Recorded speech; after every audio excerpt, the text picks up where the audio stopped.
Sai Baba. Get rid of this attachment that makes you feel that I belong only to you. Even the greatest and strongest of men cannot hold me back. Those were the words to his family, which echoed from the lips of our most beloved 14-year-old Lord of the Universe on this auspicious day, the Avatar Declaration Day.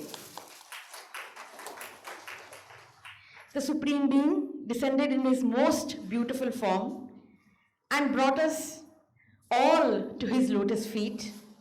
He continues to draw us closer and closer to him through some of his very special instruments.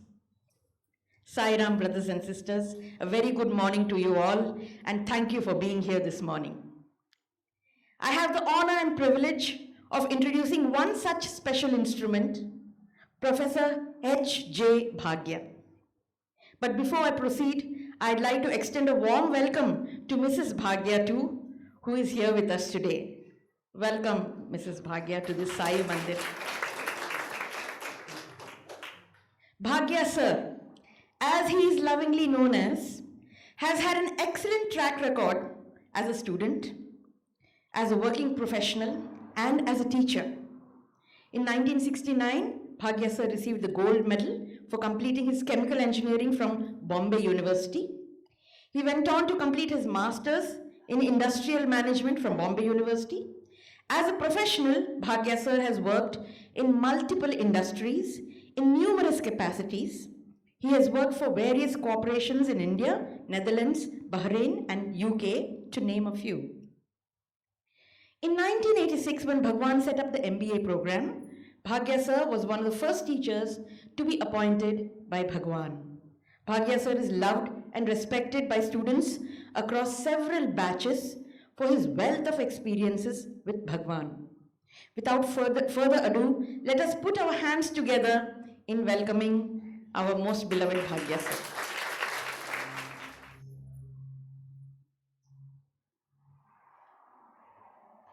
Sairam to all of you. Pronounced at Bhagwan's lotus feet. I'm so happy to be together with the co-travelers on the path of spirituality. Just now, we heard Avatar's Declaration Day. It's not only to be referred in textbooks or somebody telling Swami himself what he has said in 1940. It reminds me, please, I have not jotted down any theme or to be followed one after another, whatever comes to my mind. I asked sir that whether we could put some points which I had noted down on the screen. He said, no, let it flow the way Swami wants. I said, wonderful. One of the thrice sessions, I'll start with that. One of the thrice sessions, Swamiji came and narrated incidents of his childhood. In that, in 1950, Swamiji had gone to Raman Ashram, which I didn't know. Swami said he went there, mind you, 1950 means Swami was hardly 24-year lad. Ramana, Bhagwan Raman Maharshi, as it's even known,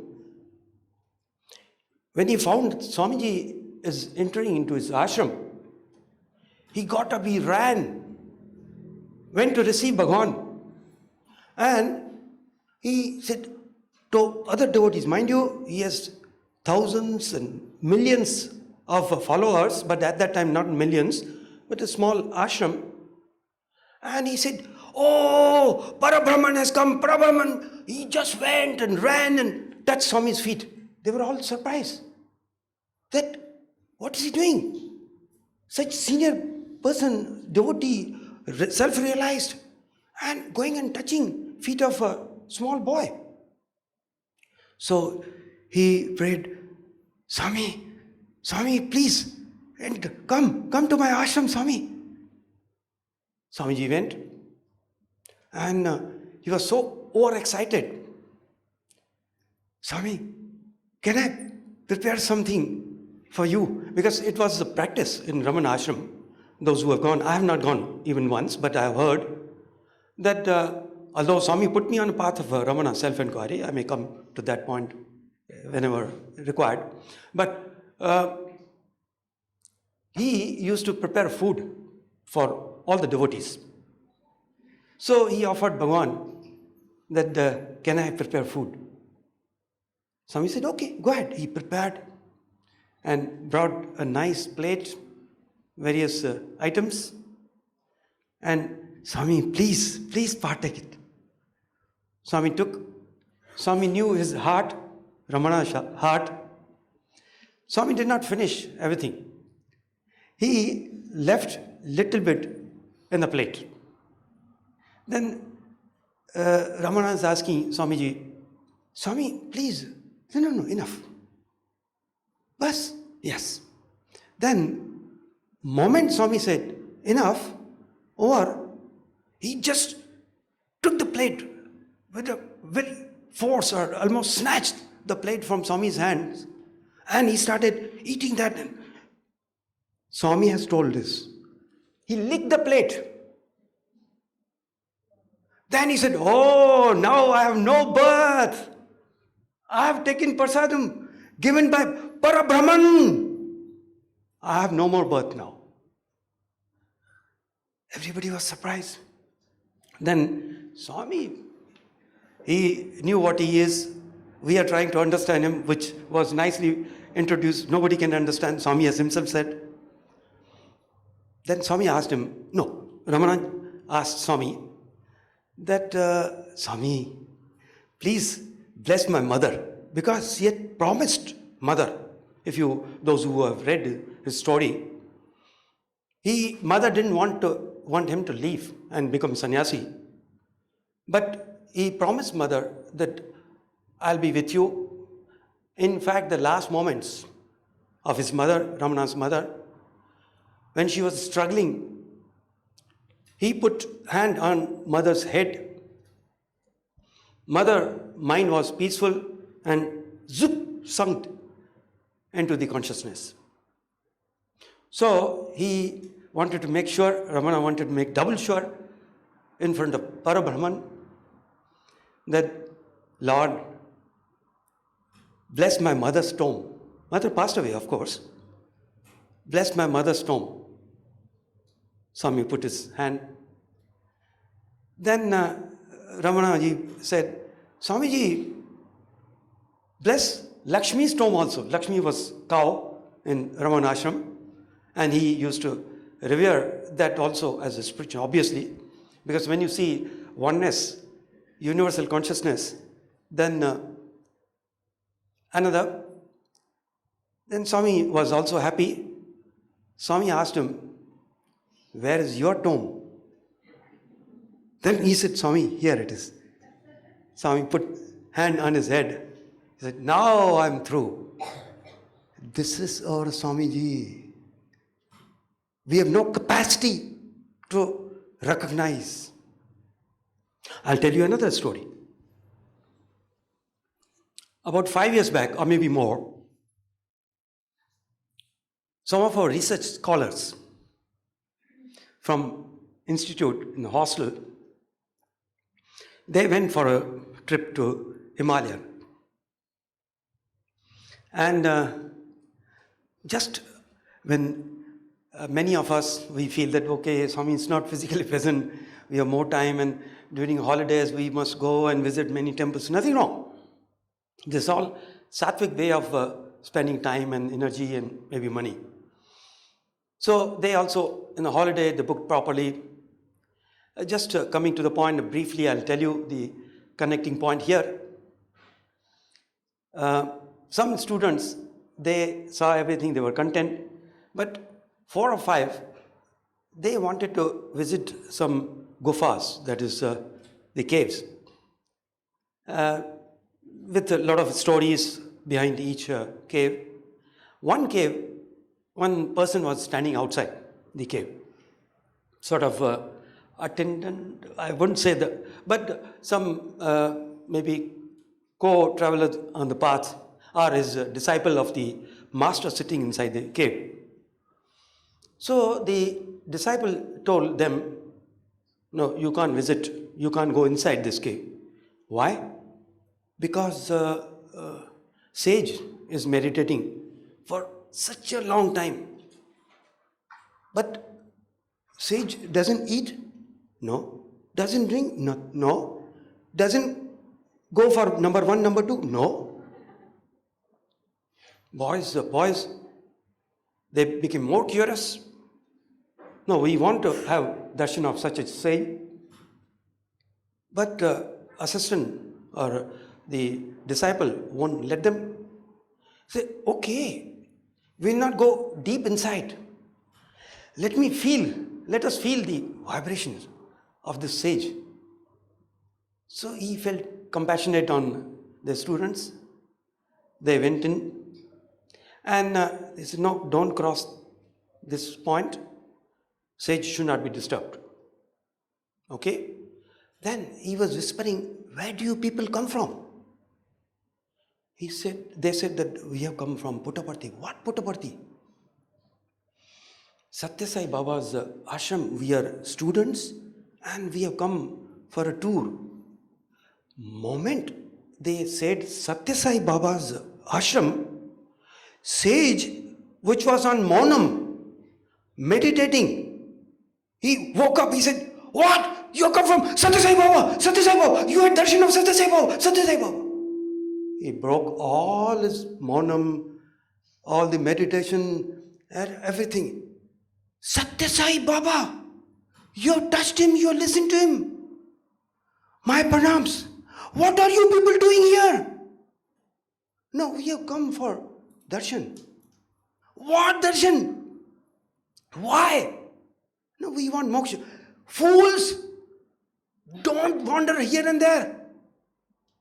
Your only sadhana is do what he is told. That will take you to the goal. They were all surprised. Diamond in our pocket, we don't know the value of the diamond. Another jeweler has to tell that, it's worth billions of dollars. Oh, then, yeah, very, very useful.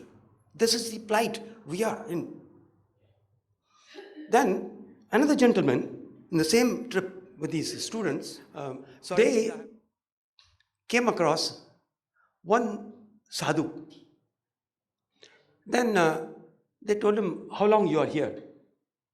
That person told the student that I'm here for last 7 births. What? 7 births? How do you know? He said, yes. I've conquered the control over 5 elements. How? And then what are you doing here? I'm waiting for the clearance from my guru. Guru had told me that be here in the 7th birth, I will come and meet you and you'll get moksha with certain action. So he said that birth after birth, and I have so much of control over all the elements and senses and body, I do change, but I come back with all the memories on the spiritual path.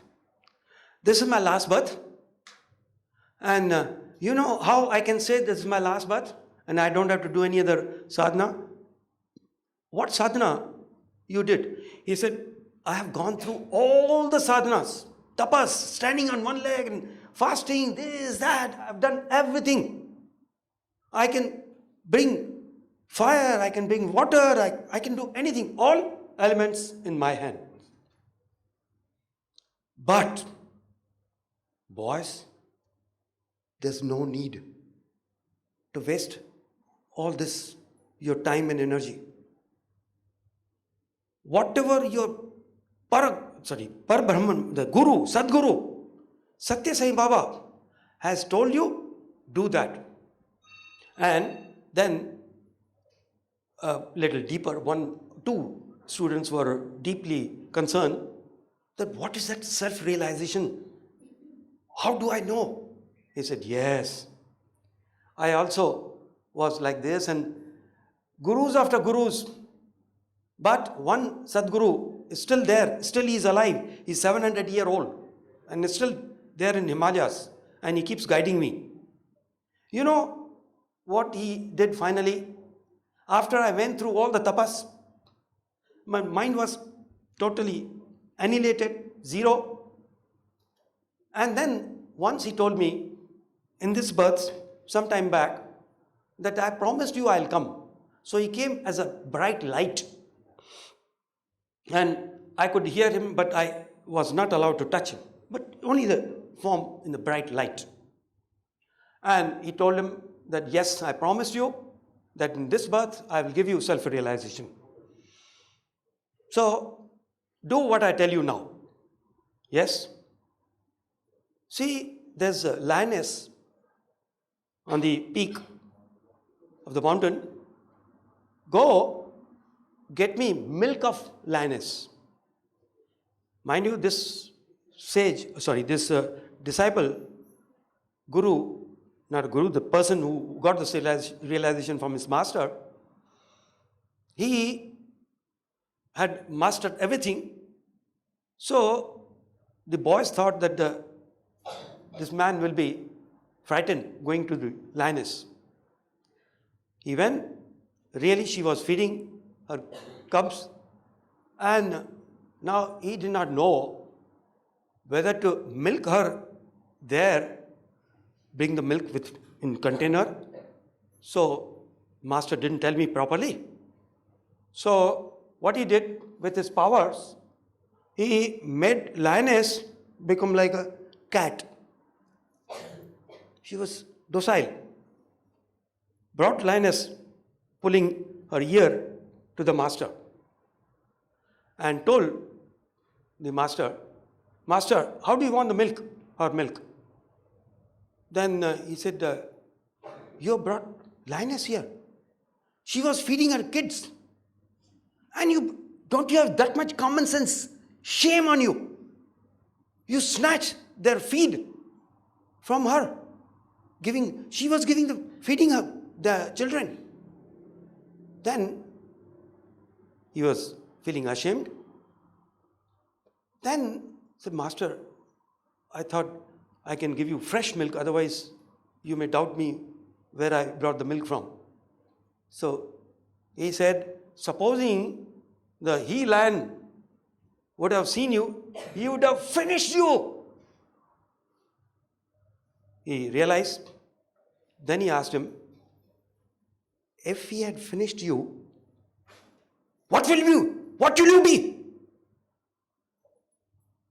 Nothing.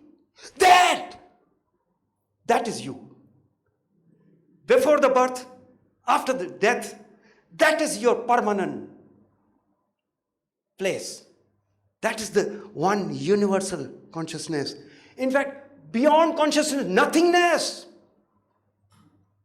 Mind you, this Sathya Sai Baba, nothingness, universal consciousness, everything yet nothing, nothing yet everything. Nobody can fathom. Out of his mercy and compassion, he has come to make us give the feel of what that ultimate is. Nobody on earth, I can dare to say, is equivalent to or will be equivalent to Sathya Sai Baba. Because who can be simultaneously with the formless which is taking the form? He has nothing, yet everything emanates from him. Who can be like him? And we deal so casually with him.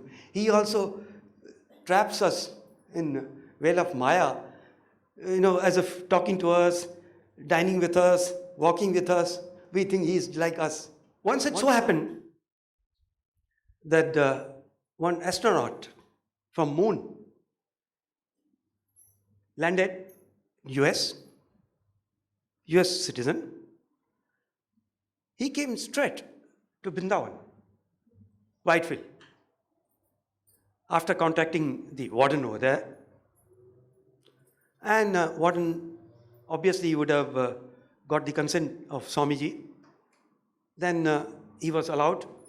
And Swami said that, ask him to join the Tri session. Those who know, evening Swami used to interact with the students, teachers, and some VIPs in the nice Tri Vrindavan.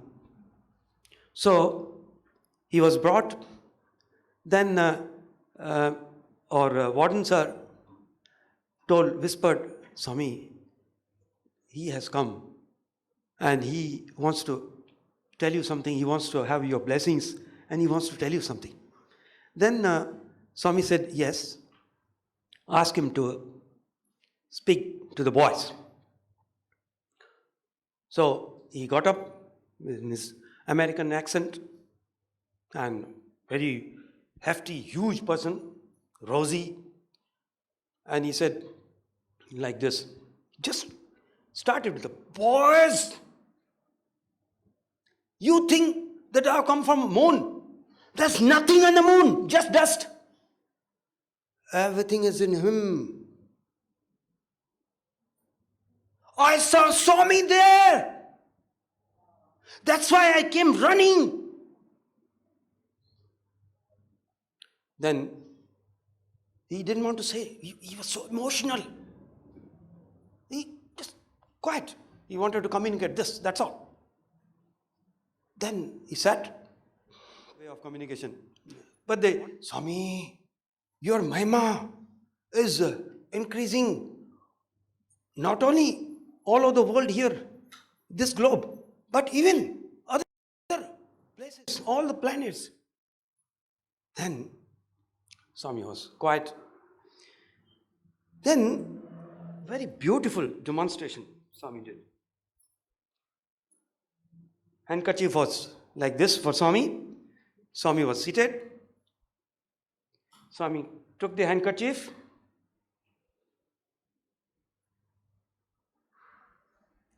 He did like this. Mr. So-and-so, you're not seen even this much of my glory. So much yet to happen. Then this gentleman said, Swami, we want to witness your glory full. He said, no, it's not easy. You will have to do sadhana for that. All may not be able to witness. Swami, right now we will start the sadhana. Which sadhana we should do so that we witness your glory. In small one sentence, softly, Swami said, sadhana. Remember, Sai Baba is God. As some of you are finding it so easy and it makes you tickle inside, is this sadhana? Even me was the same condition. So I said, ये साधना है, स्वामी जी क्या बोल रहे हैं? Is this sadhana?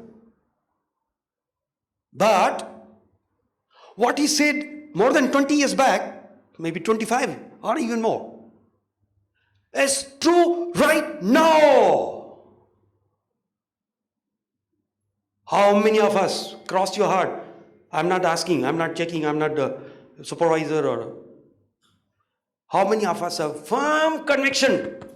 He's God.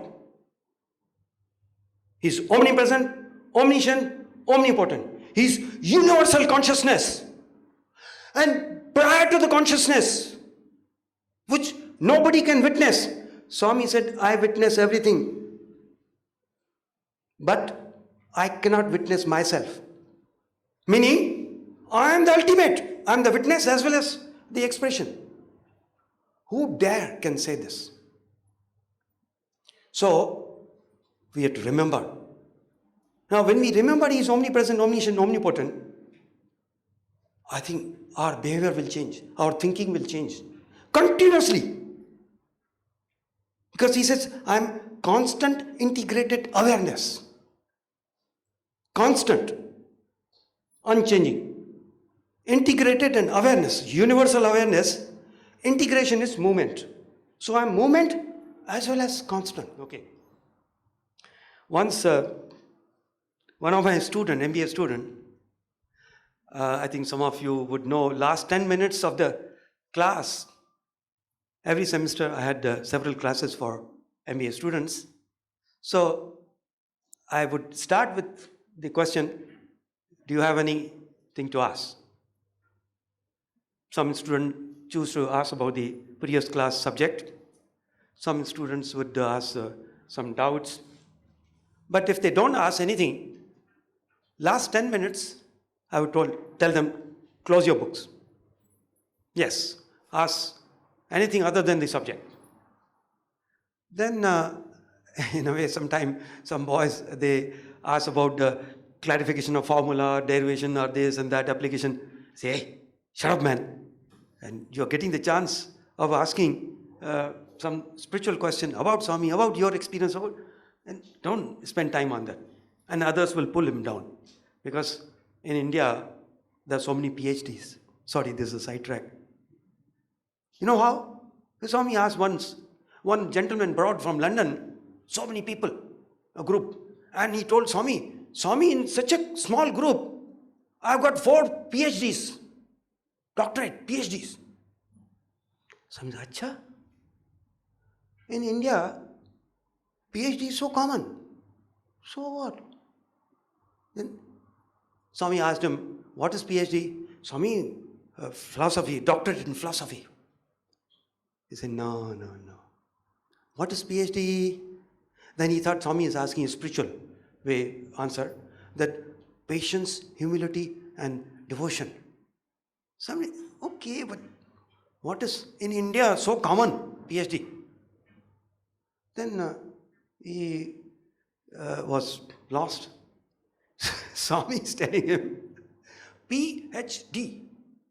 Pull him down, pull her down, pull him down. That is PhD. Like crabs. They never allow another crab. The fisherman will never cover the crabs carrying in a basket. Because crabs will never allow another crab to go out. You pull him down. Then just a little continuation, more of PhD, lighter way. One student, he wanted to, he wanted to be there after MBA. And Swami said, no, go back, your parents want you and you start working this and that. And he said, no, Swami, I want to be with you here. He said, no, you go there, I'm always there, you be with me, I'll be with you. No, Swami, what will you do here? Swami, you allow me to do PhD here. He said, PhD? Very simple. Patni lao, husband ban jayega, daughter aa jayegi. PhD. That means you get married, then bring wife, and you get daughter. Literally it happened after his PhD. PhD he did. He allowed Swami he was permitted. Soon after he completed PhD, got a job, and parents got him married, he really got not one daughter, twin daughters. Whatever comes out from his mouth, it has to happen. Whole universe will reorient to fulfill his word. Don't think this is a just ordinary word. Once in a speech in Vrindavan, Swami referred, he was invited for opening some hospital or something. Mr. Deve Gowda was the chief minister. At that time, Karnataka chief minister. So, Swami was invited and they prayed to Swami, Swami, please give few words. Swami gave a speech. In his speech, he referred, Deve Gowda, very nice person. Deve Gowda, the PM of this place. PM, see how nice he is opening hospital. Then translator translated CM, chief minister. Then again Swami referred Deve Gowda as a PM. Then some people whispered, Swami, he's not PM, he is CM, chief minister. Swami ignored him. Continued, and it was in 1996, I remember. 14th of June 1996, Swami called me and along with the warden and some other professor for a short interaction. Swami said, देखो, oh boy समझा कि मैं, sorry, am I permitted to speak in Hindi? Little bit? Or anyone who doesn't understand Hindi at all, please raise your hand. Oh, then, sorry, then I'll avoid speaking in Hindi. Swami said, see, these people were telling me that the Sai Baba came in papers that Sai Baba made a mistake of understanding. He was referring CM as a PM. That means Chief Minister as a Prime Minister. And see now, same reporters. Arey, what Sai Baba said came true. He became Prime Minister. If you recollect. Okay, it doesn't matter whether you recollect or not, but so his words, when they come out, it has to happen. It has to come true. Another small incident may not be very pleasant, but just to prove that how powerful. And Swami said, boys, tomorrow boys, they think that I sometimes bring out a meaningless word. Not even a word is meaningless. Everything is full of meaning. Once Swami was distributing, I think I saw it here or yesterday, when Swami, today, no, he was distributing some gifts on the eve of birthday. Swami used to stand from the balcony and make everybody catch gifts. Maybe sometime banyan, sometime a t-shirt, and to me, I am witness to that. He made me catch the shaving cream. And believe me, that I made, after shaving everything is over, I used to use little bit and nice fragrance. I made it last for years together. Just one small shaving cream bottle.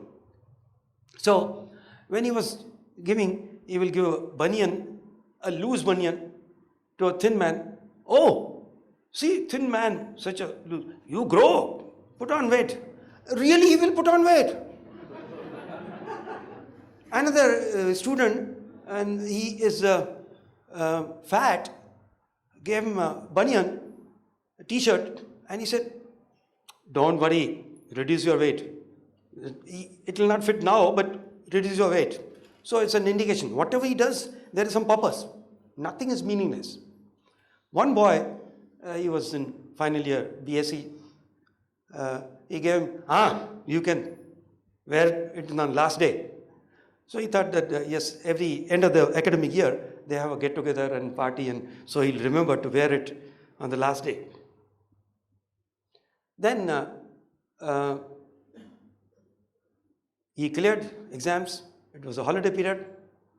And on a particular day, something happened in the ashram. Chaotic situation. I don't want to describe it. Such a day, I should not remember all these things. But therefore, I don't want your mind to be diverted over there.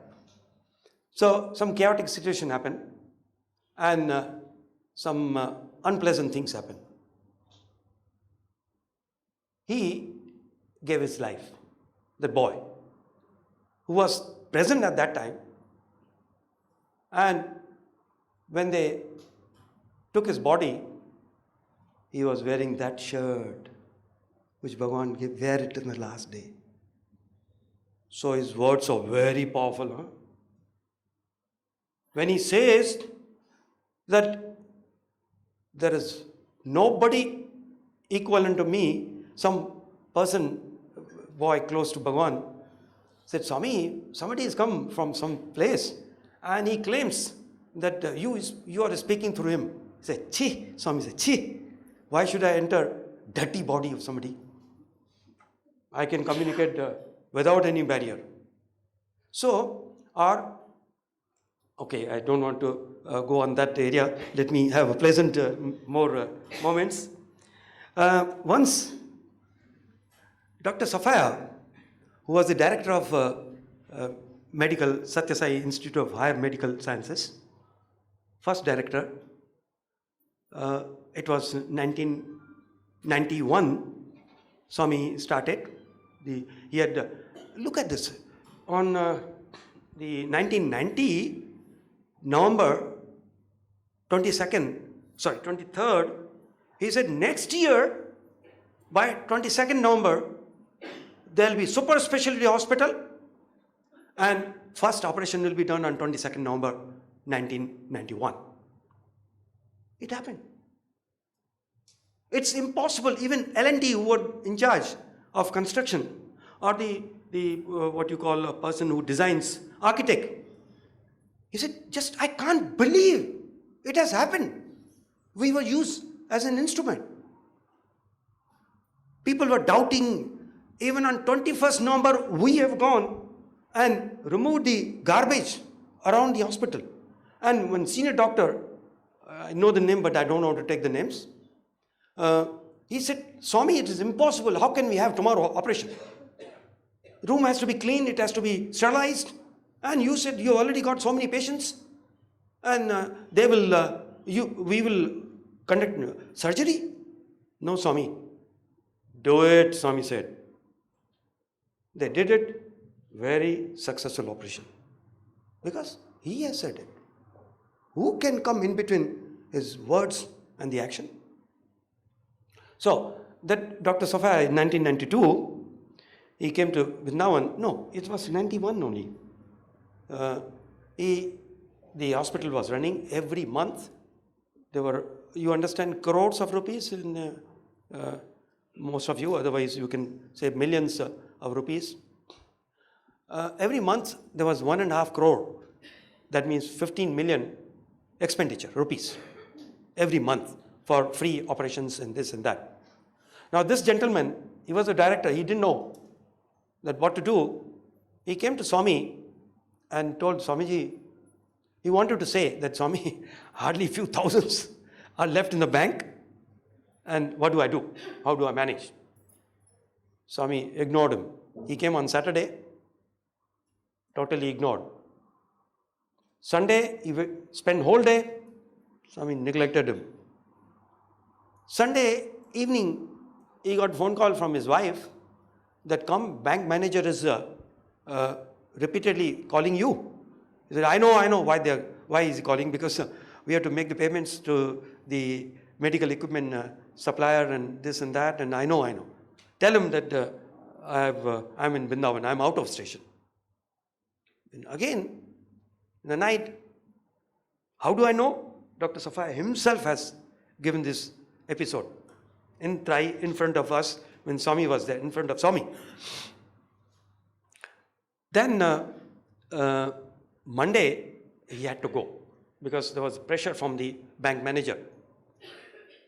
He went there, and moment he reached home, manager told, sir, come immediately to the bank. Arey, bank opens at 10 o'clock. No, sir, please come immediately, you are required here. So, oh my gosh, there is some trap.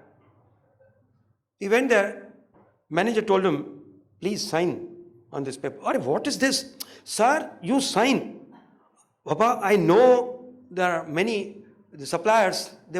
You sign here, sir, first. He said, no, I want to see. Why? What is there? The one gentleman from US, he has sent money. Unless Dr. Sathya signs, it cannot be allowed to be transferred from US to the local bank. That yes, otherwise why? Anybody cannot just send such a big amount. When he signed, he said, 30 crores of rupees have come, means 300 million rupees have come. So what? I went to Swami for few lakhs, 1 or 2 millions, so that I can day to day have the expenses for every day. And here, for 2.5 years, Swami gave me without telling me. He ran back to Vrindavan. Swami. Swami would smile. Tell the student what happened. So, his capacity is unlimited. He can do anything. Nothing is impossible for him. People say, no, how can he do that?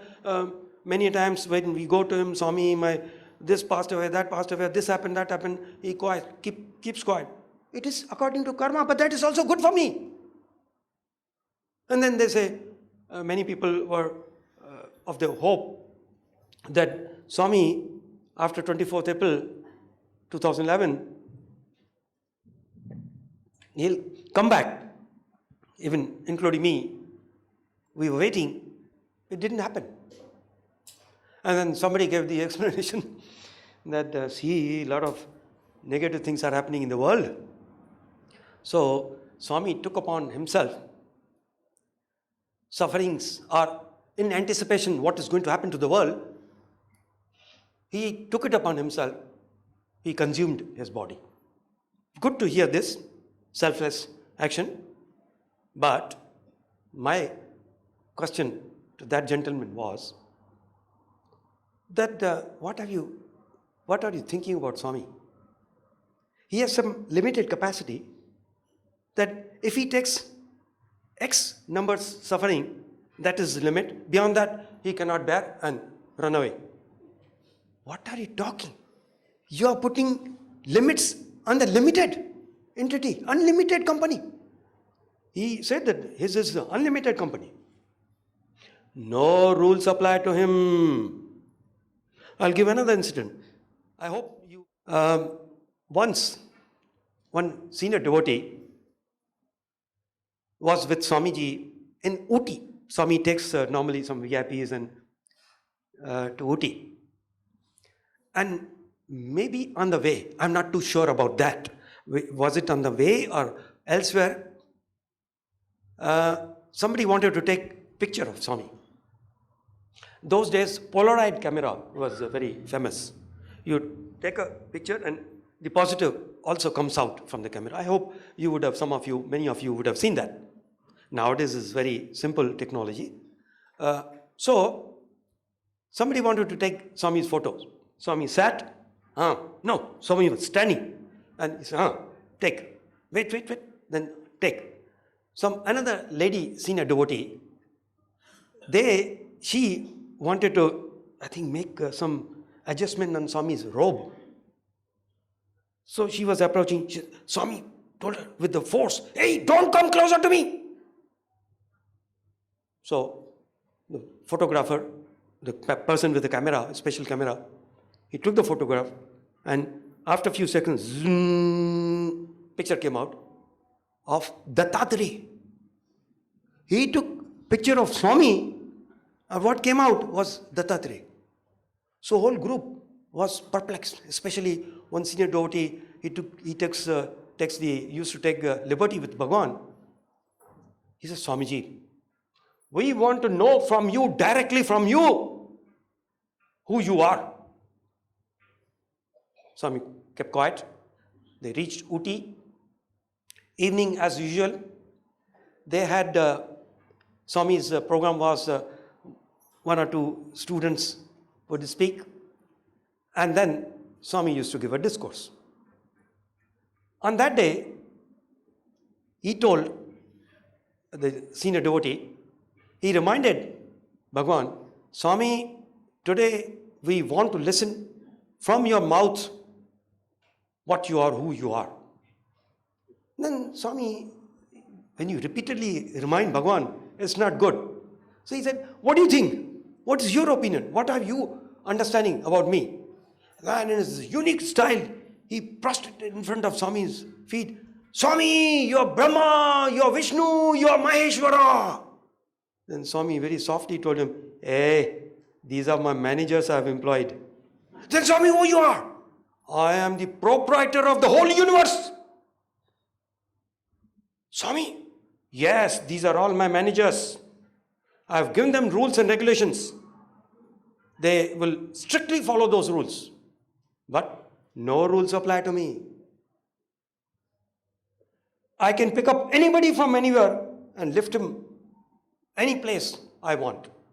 They will not question. Normally, it will never be permitted. When Avatar comes on earth, who can prevent him from doing anything, whatever he wants?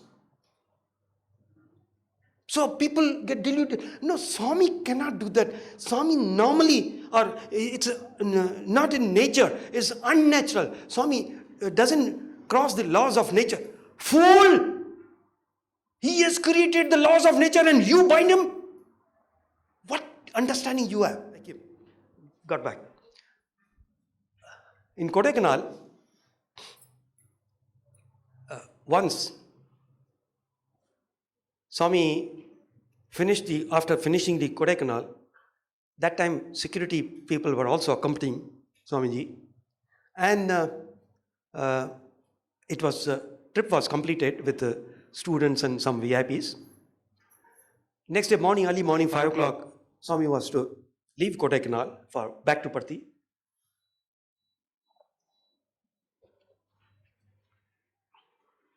And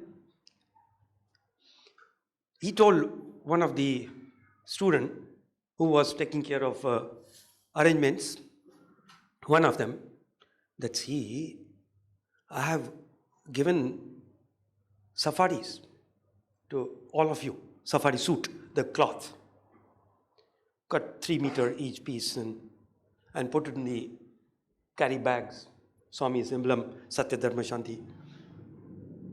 And along with that, Swami told him that put 1,000 rupees in each of the carry bag as stitching charges. Finished. Then Swami asked him, hey, security people, security guys, how many are there? He said, Swami, just 1 minute. He inquired and came back. Swami, 24. He said, good. Make 24 bags ready. Tomorrow morning, before we leave, I will hand over these bags to each one of them. Yes, Swami, I'll make it ready. So it was done. In the night, he was making ready, but what he found, that there were not 24, 9 more security guys, he did not include them. So it became 33. Now, he didn't know what to do. Then this boy was perplexed, whispering. And he asked one senior person, devotee over there. I know all the names, but I'm avoiding any name, because unless I've taken somebody's permission, I have no right to mention somebody's name. So that person, he went and talked to him. He said, boy, what's the problem? What's this meeting, emergency meeting in the night? He said, sir, I told Swami there are 24 security people, security guards, and I have prepared the bags and kept the money also. But actually I find now there are 33, 9 more. He said, then what is your problem? You don't have the pieces, safari suit piece? No, I have that. Bags? Yes, I have. Then what do you want? Prepare. Swami will not say no. Then he says, sir, but Swami has said that I have to put 1,000 rupee in each bag. I don't have money. He said, okay, wait, we'll collect. I'll give you back in Parthi. Let us see. So he asked boys, whatever money you have, bring it out. He brought out, hardly 1,000-1,500 was collected from the group. Then this senior devotee asked boys, hey, you come to Kodaikanal with Swamiji, you don't carry any rupees, any money? So, what, sir? We are with Swami. Should you be carrying money? In fact, this also, because it was there in the trouser, we brought it. So it really, literally it happened. See, I have a few 100 rupees, 1,000, 2,000 rupees. I know it will not be useful, but because it was in trouser, I said, okay, let it be there. So the boy said, no, with Swami, he is the ultimate. We don't need to carry anything, food, money, clothing, everything. And clothing, please remind me about the dress before I forget this point.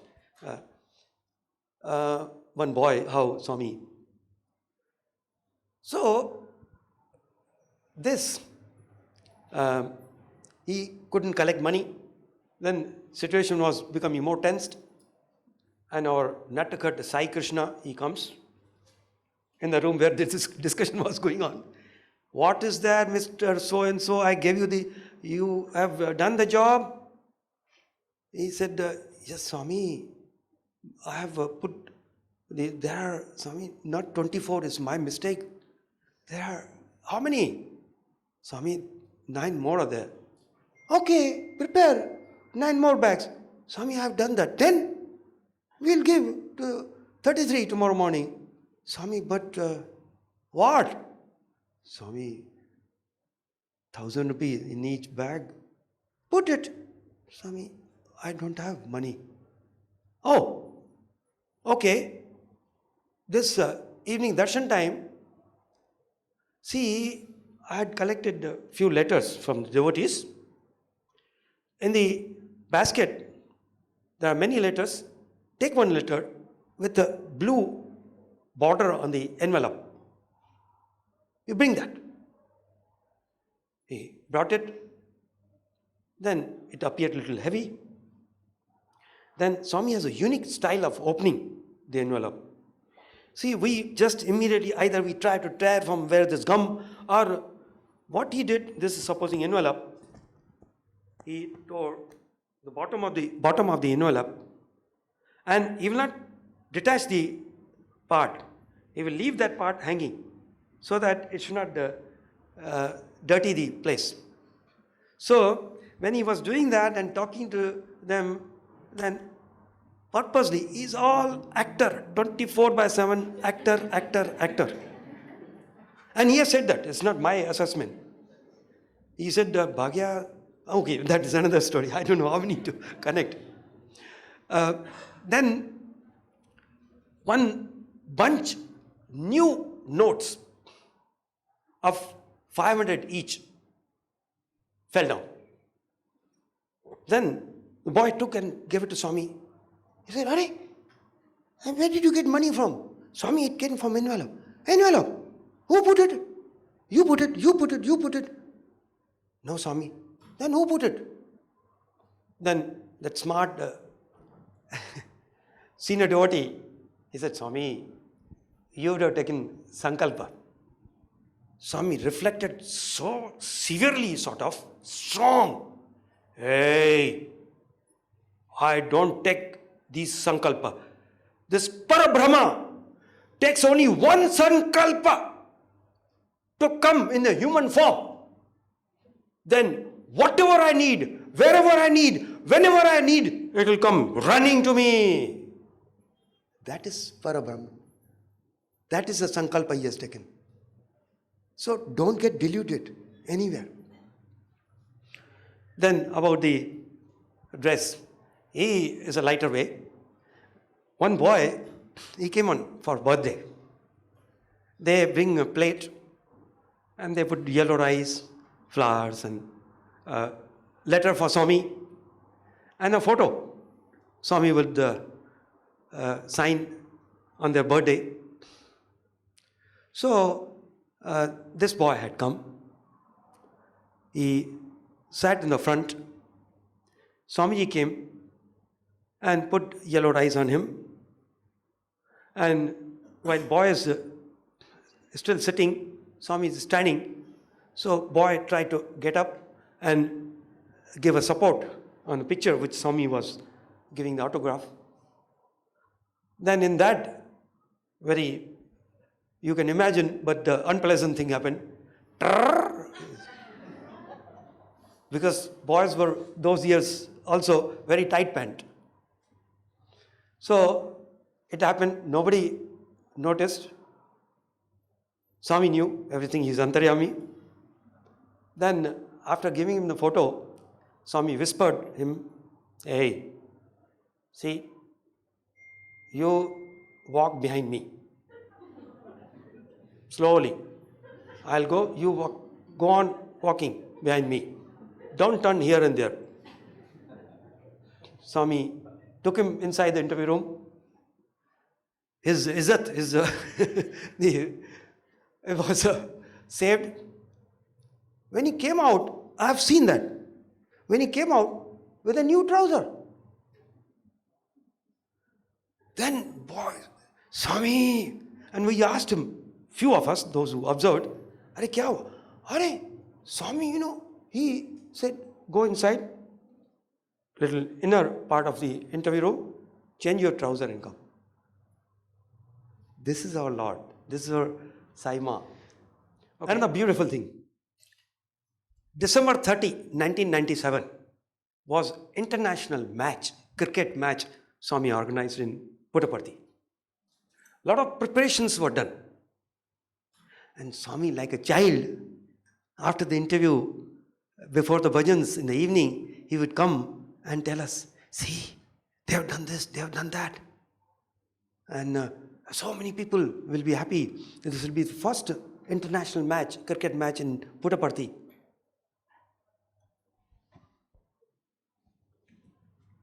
Then he had given the liberty to interact with Bhagwan.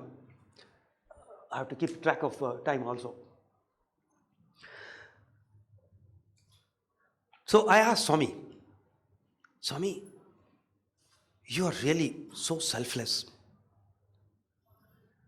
You have ways and means to give benefit to the devotees.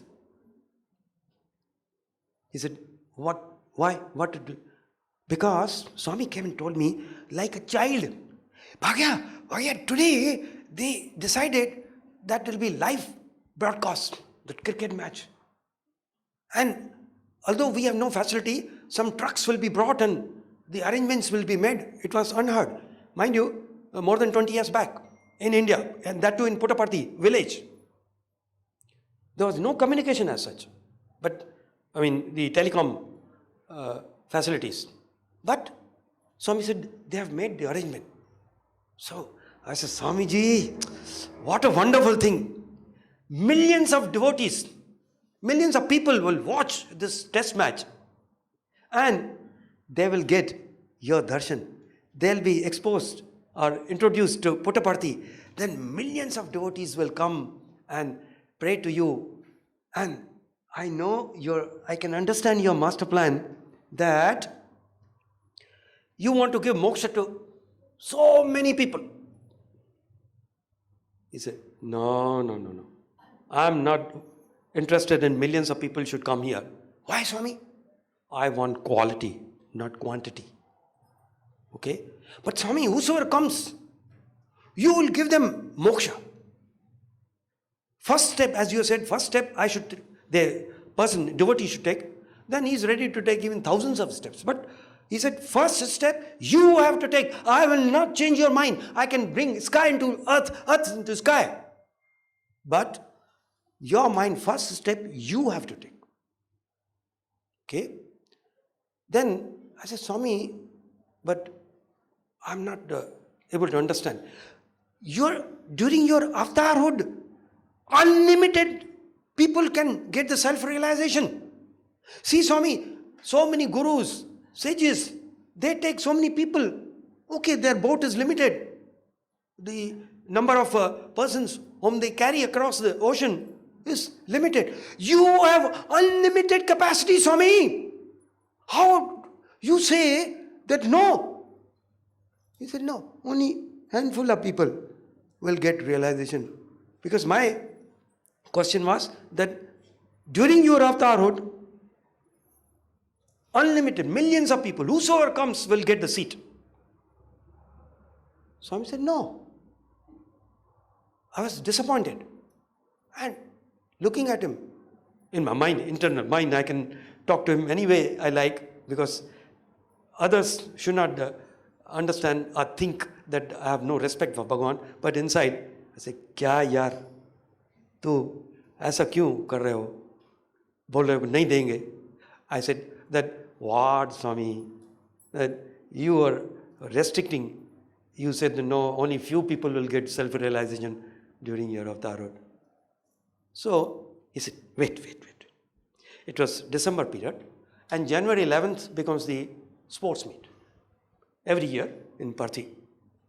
So Swami that year, he had told the teachers also to participate.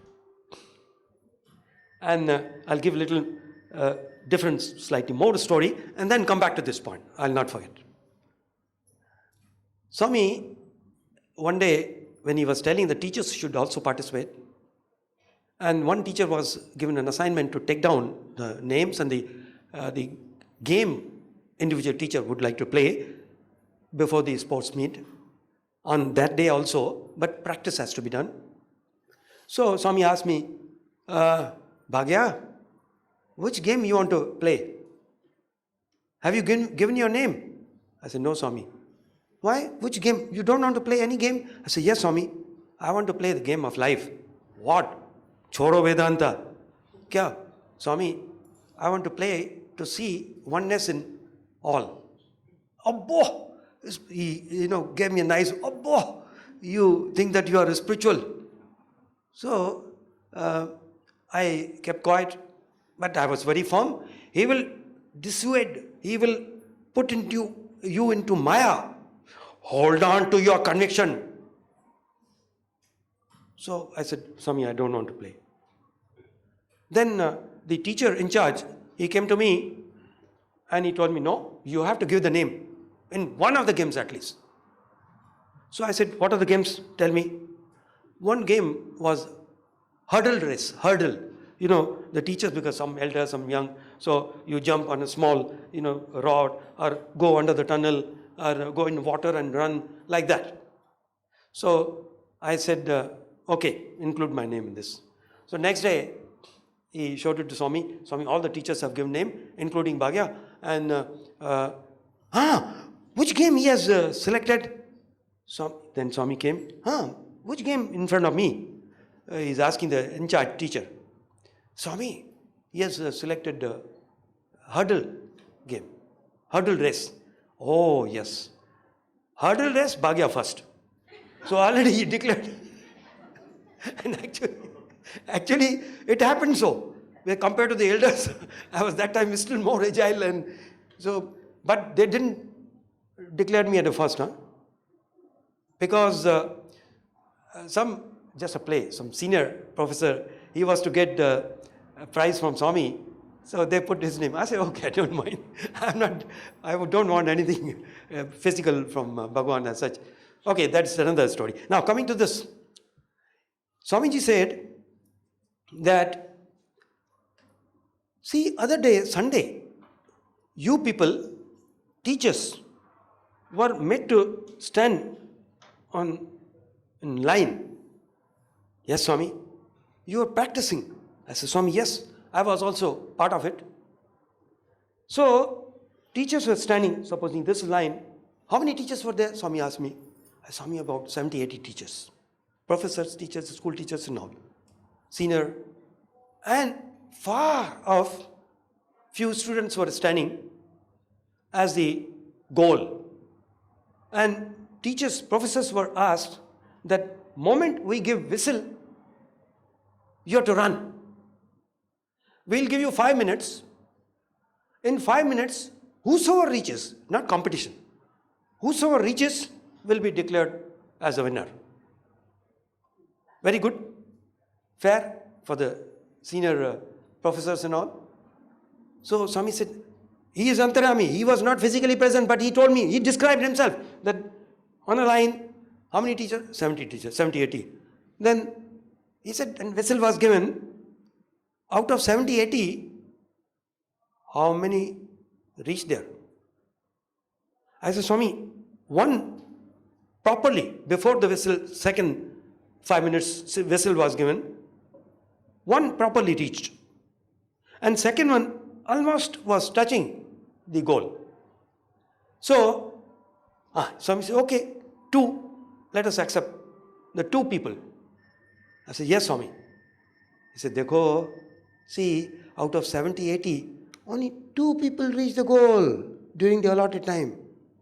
I said, Swami, please don't compare this. Your avatar, your unlimited capacity, you can give all people, because discussion was on this. Swami, you have unlimited capacity, you will reach, whosoever comes to you, you will reach us the goal. So, Swami said, no. It's not like that. Okay, tell me. All of you started. 70, 80 of you. Whistle was given. Where were they after the whistle? Swami, everybody is walking. Some walked with a very speed and some very slowly. But when another whistle was given, 2 reached. Where were the other 68 people? I said, Swami, some were quite far off, some were middle, some were almost reached, some couldn't move because his knee gave way. See, 2 reached.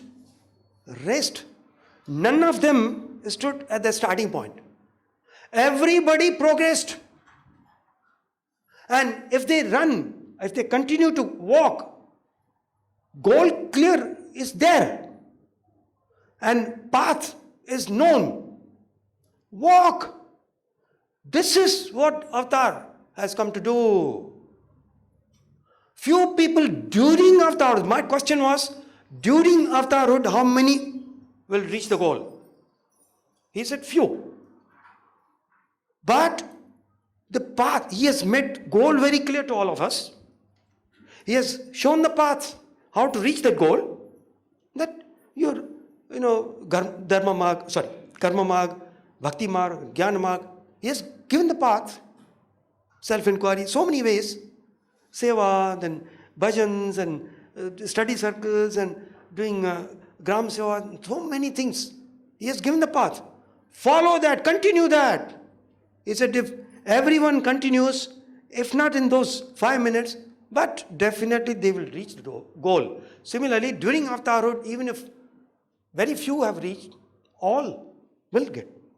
I say, yes, Swami, you're good. Wonderful explanation. So, whatever he says, it may appear casual. It is full of meaning. Let me see whether I can share. Yeah, okay. Although yesterday part of it I mentioned in yesterday's talk also. Oh, there are many more points. One day, Swami called some of us professors in MBA department. It was 1991, August 20. And we were praying to Bhagwan. Yeah, we should never forget that he is God. On that I will give more and then give a little sketch also. Every year on MBA day, 21st of August is 86, we had started MBA department, Swami had started. Every year, till physically he was there, he used to come and make us happy to celebrate that day with his presence, and some students will present a skit, bhajans, skit, and some another speech or two. Then Swami would give discourse and distribute the beautiful things to us, and our day is done, MBA day. So, he being the Chancellor of the university, the authorities took it for granted that he would come. Although every day they would discuss the program, Swami would go into details. What have you done? Okay, what are the items? What distribution? Who will be taking care of it? All first class planner, master planner. He used to say, you do planning, I'll do the master planning. That is his way. Whenever we ask, you do planning. And actually, whatever he has planned, only that happens. Just like now, I'm not following any sequence. Yes, different master plan. But I had to, my duty to plan that because 5 talks in 3 days, 2.5 days, where do I get the new points every day? So I have to put some at least points so that I can share and make every group whatever he had given to share with everyone. And to make ultimately what? What's the goal? Make him happy. And that also, a little diversion. One foreigner asked Swami, Swami, we want to make you happy.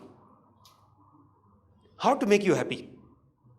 Then, very unique style, and in English, South Indian accent.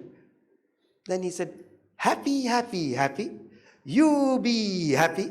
make others happy, then Swami is happy. So that's the reason he brought us together, to share happiness, joy, and then with a view that he is happy. He will be happy and he's continuing to be happy. Yeah. So, sorry, I lost the track. MBA day. Then preparations were made in the institute. Program supposed to start at 8:30 in the morning. Normally Swami finishes darshan, and if he has to give an interview, he would finish that and come to the institute for such functions. On that day, Swami didn't come. 8 o'clock, 8:15, 8:30, 8:45. Then seniors got restless, and some of us, we went to Bhagwan. Bhajans had not yet started, 9 o'clock bhajans start. So we went there and we prayed to Bhagwan.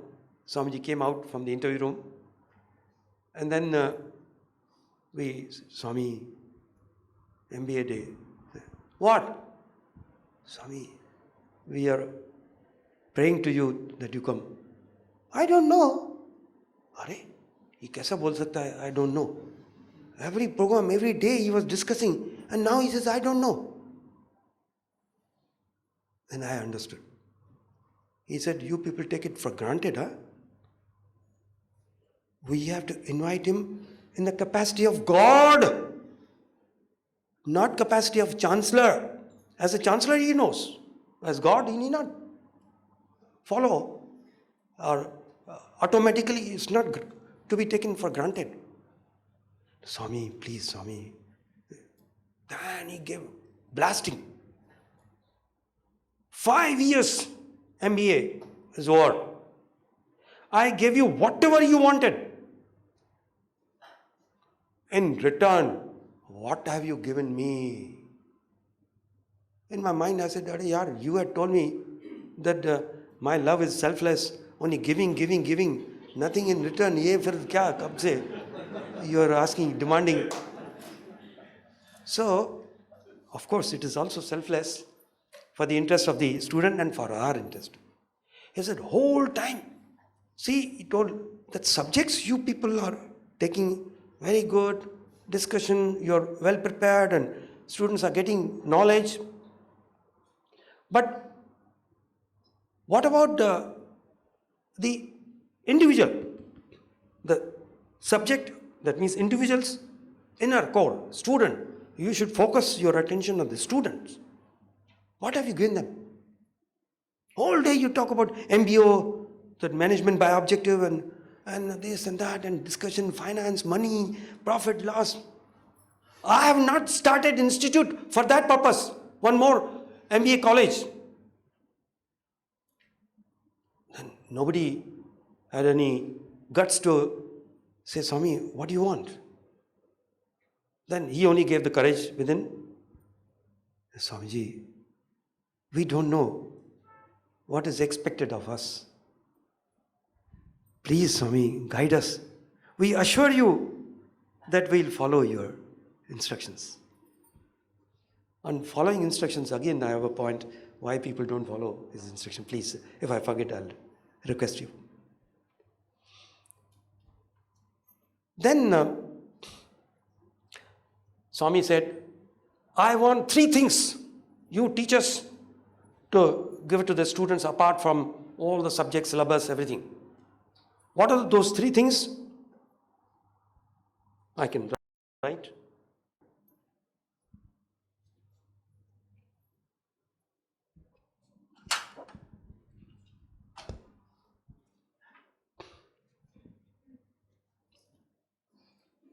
Common sense,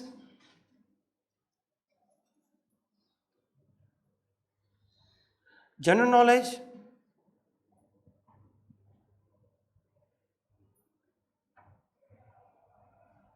and human values.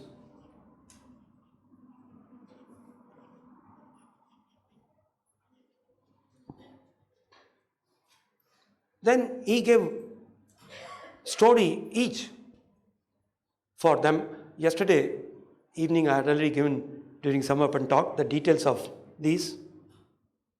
I don't know whether should I repeat or leave it. What? Yes for what? Repeat. Okay. Swami said, when we asked Swami, what is common sense? He says, doing right thing at the right time in a right way is common sense. He gave an example. When you drive, when you are learning, because we asked Swami how common sense will come. He said, by repeated action, repeat, go on doing that. Then you will get common sense. For instance, he says, when you learn driving, you are very cautious of traffic, this, that. You would not like to be disturbed. And if somebody is sitting by your side, he asks you something, you will ignore because you are focusing on driving. But over the period, when you get experience, then what talking? You can chat, you can cut jokes, and you eat, share so many things and emotions and this and that. Still, you're perfect in driving as well. So this is a common sense. Or he gave another example that if you're a junior doctor, just passed out MBBS and you're seeing the patient, and many doctors do that. Today is nowadays it's very common. The doctor will come and look at the patient, Swami enacted, he will see the pulse, no hope. They will frighten the patient so that they can extract more money. He says that is wrong. When a doctor sees the patient, he knows that there is a serious problem, never express. In fact, you can give them hope. Because if you keep God in your mind, there's endless hope. Without God, hopeless end. So, don't be that type of person. Give him hope. Give him encouragement. God can do anything. How can a doctor say, Swami said, how can a doctor say that maximum 3 days? Are, who are you to give life only 3 days? I have seen such cases, known patient, and the doctor has said, no, I don't think you live more than a month. Before that, doctor passes away and guy continues years together. So he said, common sense, you should know what to do under what circumstances. Then yesterday I told another story, but okay, I'll not repeat that story for common sense. General knowledge, Swami gave a beautiful one, that in this institute, so many knowledges are given. Economics, physics, chemistry, mathematics, and MBA, management. They're all branches of knowledge. The root of knowledge, the stem having the roots, is the Atma Vidya. So that should be the source of all the knowledges. That is the general knowledge. I have started the institute for that purpose. And human values, normally we said, Sathya, Dharma, Shanti, Prema, some enacted. What? Human values, when somebody asks, what is human value? Sathya, Dharma, Shanti, Prema, Sathya, Dharma, Shanti, Prema. How do you know that the person has imbibed human values? Very practical tip.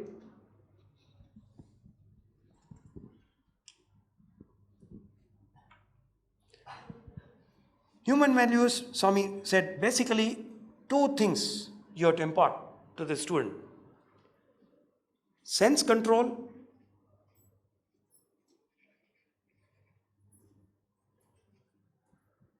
and person should have a character.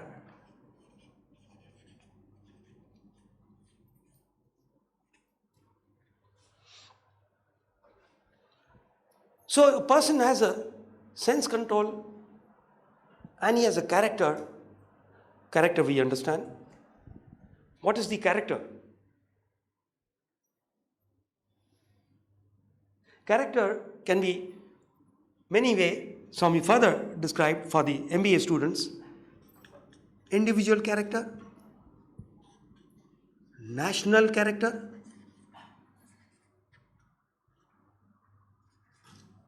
and fundamental character.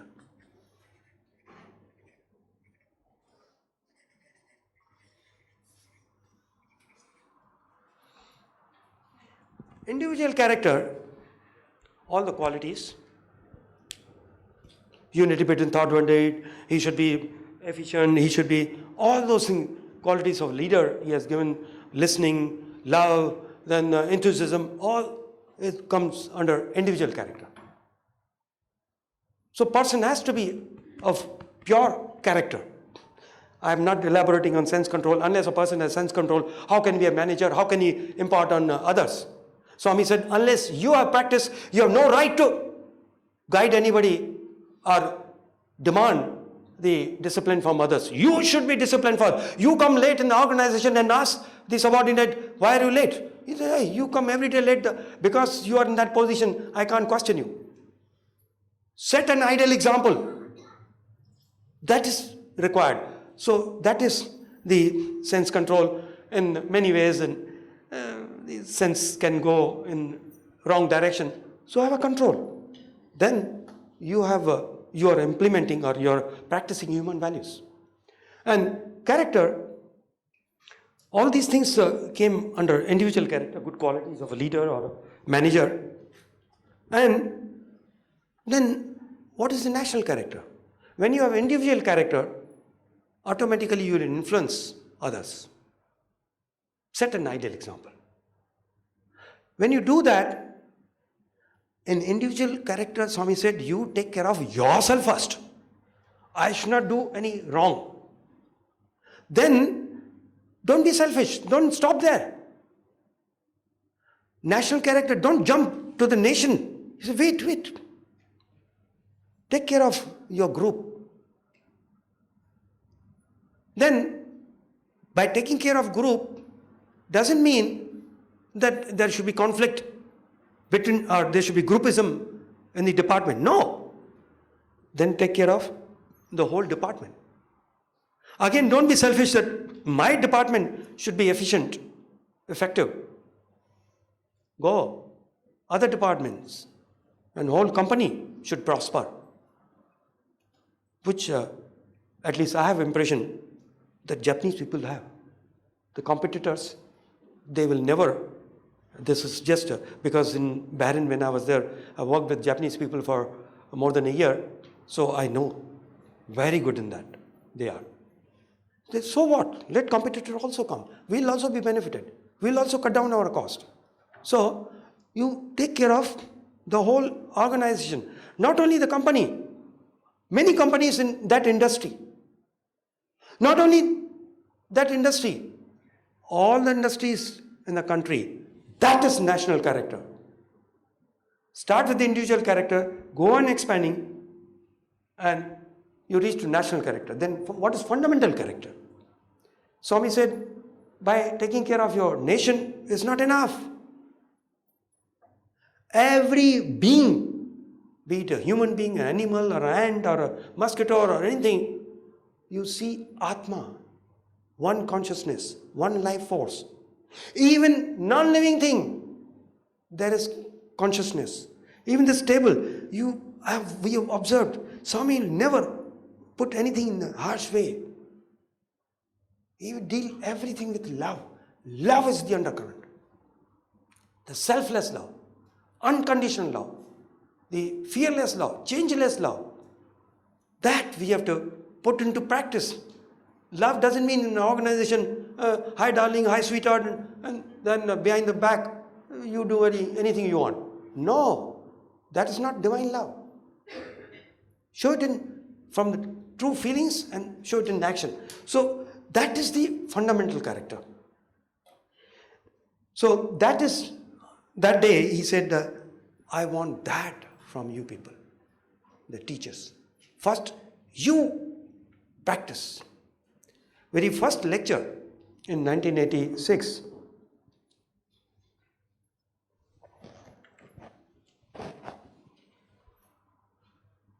still time. Good. 1986, Bhagwan gave an opportunity, appointed me as a professor for MBA boys, which was given an introduction. Our very first lecture, I was to go talk to these students. And between me and Swami, I said, Swamiji, I'm merely MBA, chemical engineer and MBA. You are asking me to talk to the MBA boys, teach MBA boys. Swami, I don't know what to teach. He said, don't worry. Share your experiences with them. Whatever you speak, it should be based on whether you have put into practice, out of practice, what you have experienced. Share that. Listen, you should not speak anything which you have not practiced. You should not teach in the class. Whatever is given in the book, you also repeat, then boys will say, hey, we can read ourselves more efficiently than what you speak. You have put into practice what you found out, that you share with them. They should not be able to find in the textbooks what you speak. But a caution he gave. Young boys are very intelligent. And moment they see disharmony between what you say and what you practice, in the institute, outside the institute, here, elsewhere, any part of the world, even if one student observes you that you are doing different from what you are practicing, what you are preaching in the class, you lose all the respect in the eyes of the students. Be careful. So that is applicable to all of us. In fact, Swami used to come and teach many subjects. Can you believe subjects? MBA, management subjects. He used to give discourses. Then sometime he will come on Sundays morning, like today, 10 to 12.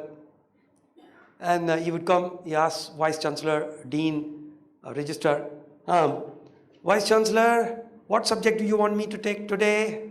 Yes, Swami, I don't know, you can ask the Dean. Dean, I'm not taking the names. Dean, what subject? Swamiji, they are, if you can speak about statistics. Swami talking about statistics to MBA boys, teaching statistics. He said, okay, what is statistics? Then somebody said, Swami, numbers, quantity. Numbers about quantity. You people talk about input, the work in progress and output. All numbers. Finance, number of units and raw material required, this, that, labor, how much per day. And he gave, I'm just giving very briefly, I'm telling, but he gave detail, 1 hour, 40 minutes discourse on statistics. He said, don't compare the statistics of one country to another, because it depends upon your environment, it depends upon your values and ethos and all these things. We never thought.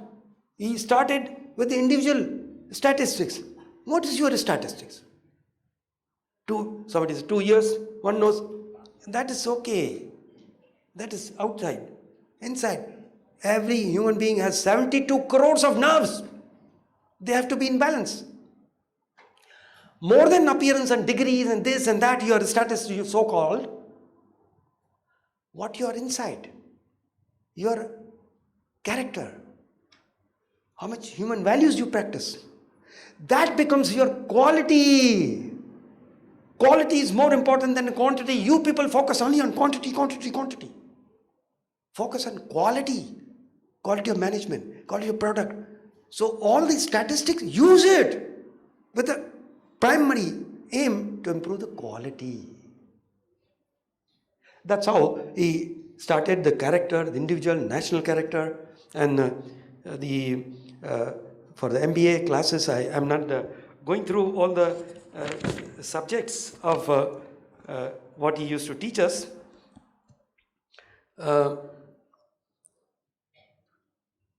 Okay.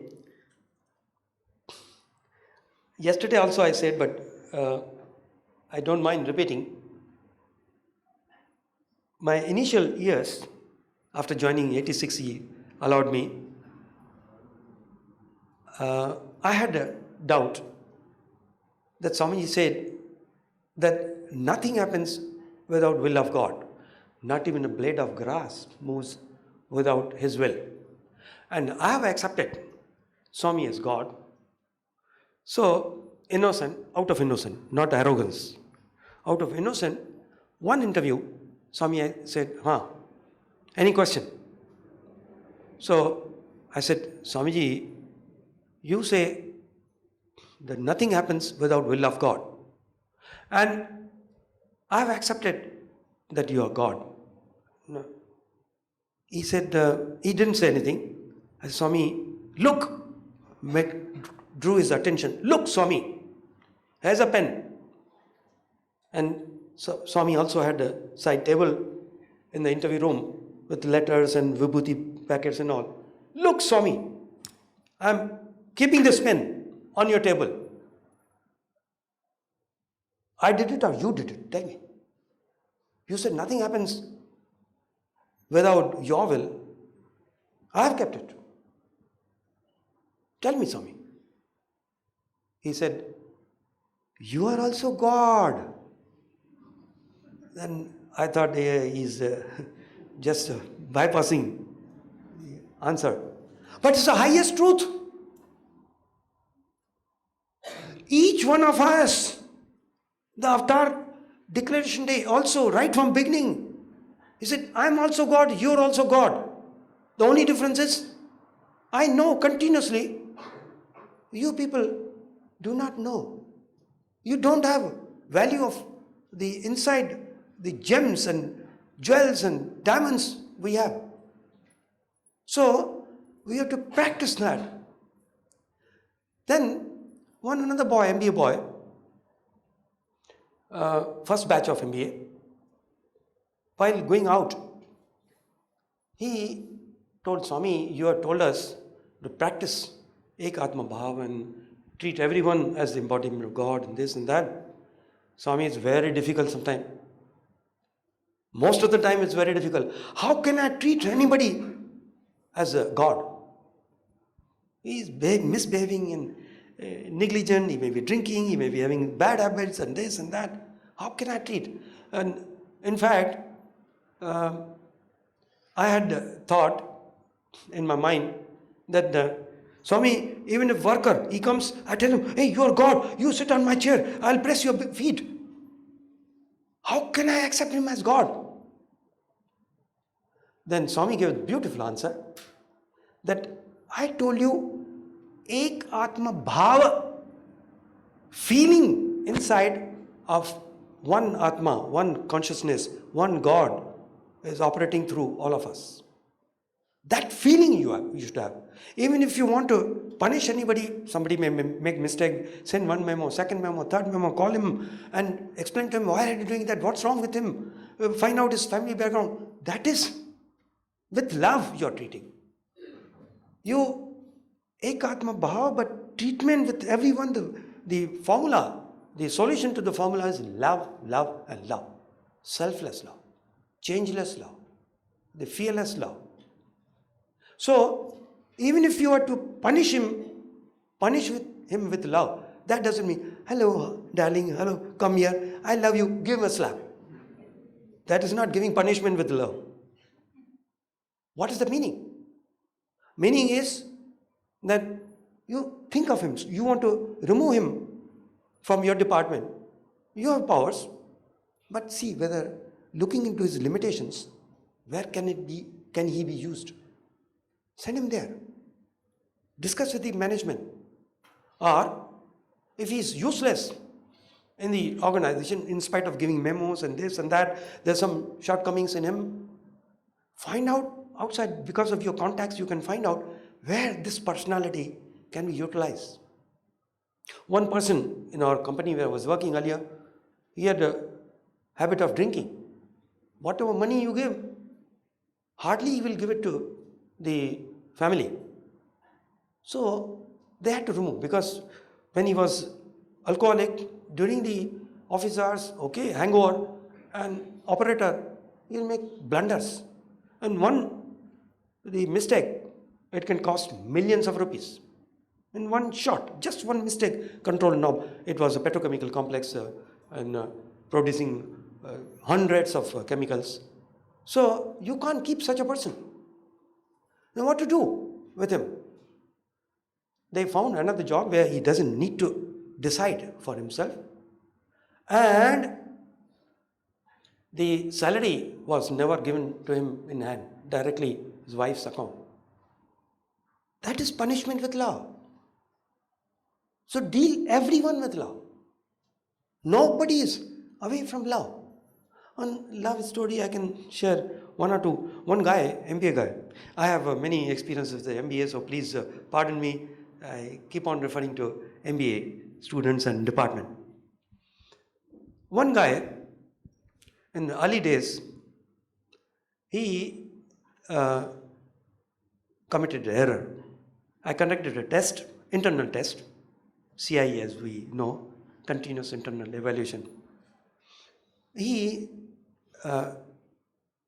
collected the answer book, and while he was writing, I signaled him, hey, don't do that. Meaning he was trying to peep the person in front of him the answer for it was mathematical business statistics.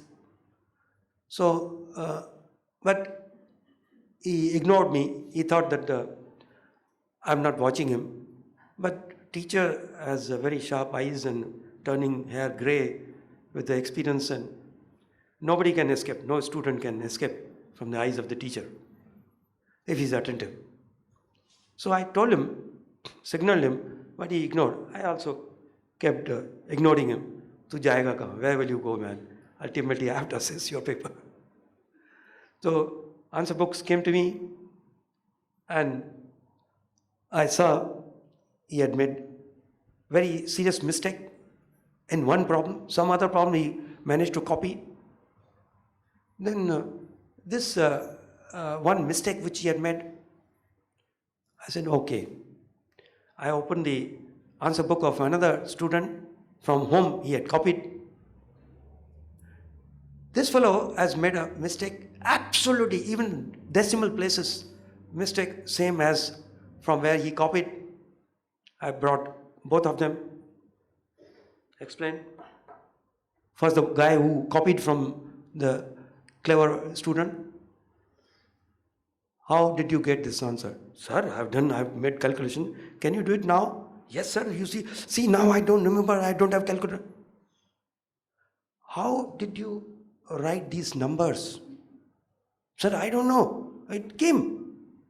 Showed him the answer book of the person from whom he had copied. How both the answer books have the same mistake, same number, same, even the decimal places. Sir, I don't know. He would have copied from me. Oh, Chori or Sina Zori. So that means you are caught thief and you are now throwing blame, making other person as a thief. So I said, okay, called that guy. Hey, why did you give answer book to a person sitting behind you? No, sir, I have not done. Don't tell me a lie. So, sir, honestly, I'm telling you, even though I know he cannot do, he will fail, I didn't do. But believe me that my answer book, one supplement, fell on the ground, and I was in a hurry to complete. He took it. I didn't pay attention to that. He copied it and put it back on my seat. I said, now what punishment you want? First, the person who allowed it to copy. Sir, I have not done anything. You know me. I don't even have friendship. Okay, hostel we are living together, but that is not my intention to make him pass even though he doesn't deserve. I said, okay, you go. Then this guy, now you tell me, what do you want? Shall I take the paper to the controller of examination? First to dean? I will bypass even the dean. I'll go straight to the controller, because this thing, dean doesn't come in. Straight we can deal with the controller of examination. You know him. What he will do? He will take your answer book, go to Swami, he'll kick you out. Your MBA over here. So, no, but sir, I have not done anything.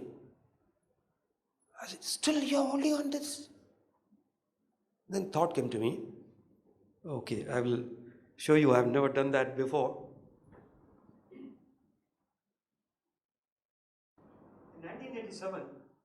In 1987, Swami had materialized one pendant and given it to me. And very powerful it is. And it was for me to overcome my anger. I was very short-tempered. Even at Swami also, very first interview, Swami, when we went, Swami asked her, how's your Durvasa? Then she was protecting me. Swami, no, he's not he's not pouring his anger on me. I know. On you what? He becomes angry on me also. You're telling no? I know. So she had no other. So I kept on giving, solutions that he told her that when he becomes angry, give him a glass of cold water. Then his anger will come down. Because I told Swami, you help me. I cannot conquer anger on my own. Then Swami told her, bring a glass of water. I said, Swami, if she brings a glass of cold water, along with the glass, I told her, get out. You want to pacify me now? So, it doesn't work, Swami, with me. He said, okay, you leave the room. Go and go to another room. Is it practical, Swami? I'm angry on certain issues and surroundings and situation, and I should leave that and go. No, Swami, I cannot do that. Then like that he suggested so many things. Then I said, Swami, I need your help. I'm helping you. So finally there were many, because of my anger I got several interviews with Bhagavan on the point of the anger, how he made me overcome my anger. So finally he materialized this pendant. He said, see, whenever you feel angry, look at it and your anger will go away. Give me something like this. So, and he said, keep always with you. So, more than my own life, I would protect this. And afterwards, I put in a small box and things like that. So, why it came, I took out from the pocket and told the student, hold this. This is created by Swami. Swami's elements are here in this. Hold it and you say that you're not copied. I will give you whatever marks you want. I'll write that number, circle it, sign it and send it without any questions. Hold it. He held. His hand started trembling. Started crying. Then said, yes, sir. I am culprit. I have copied. Now tell me, what do you want me to do? Sir, whatever you want. Marks is immaterial. But I said, tell me. No, sir. Give me 0. Then I said, Dekho, whatever you copied correctly, I'll give you marks. With that, you will pass the test. With one condition, give me a promise. Henceforth, you will never tell a lie. Yes, sir, done. Then he cried and said, "Sir, it's the impact of my childhood, the influence of family. My father, elder brother, they were in a business, and day in, day out, they used to tell lies, and that came to me. It's like my second nature to quickly, just tell a lie. But now I promise you, I will never do that." I said, "Okay, done." 5 years or even more later, he came, and he came to meet me, and he said, "Sir, I am today CEO of this company." "Are you became CEO of the company?" "Yes, sir. A small company with your love, sir." I said, "It's not my love, it's Swami's love." "Sir, that day, transformation took place in my mind. Till today, I have kept the promise, and I will continue to keep the promise. I'll never tell lie. If anybody comes and tells me a lie, I smile at them, I give them, pour more love, and make them understand that's not the right way." So this is the punishment with the love. That's the example. Please, if anybody a little hungry or restless, or please, I will not feel offended if some of you wish to go, because it is already 12 o'clock, nearly 12 o'clock. But it will not take much time, I promise.